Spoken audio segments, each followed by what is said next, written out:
जी बिल्कुल, जड़ावाला में पोलियो मुहिम जनवरी 2023 जो कि मोरखा 16 जनवरी से शुरू होकर 22 जनवरी तक जारी रहेगी।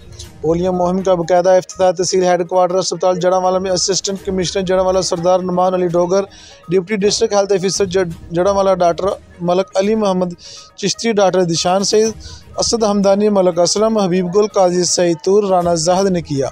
इस मौका पर असिस्टेंट कमिश्नर जड़ावाला का कहना है कि ये कौमी मुहिम है, इसमें सबको बढ़ चढ़ कर हिस्सा लेना चाहिए और इस कामयाब करने के लिए महकमा सेहत की टीमों के साथ मुकम्मल तावन करना चाहिए।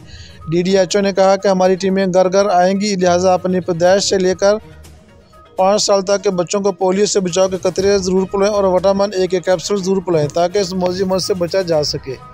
कैमरामैन टीम के साथ मियां आबिद हुसैन, फास्ट 92 न्यूज़, जड़ावाला।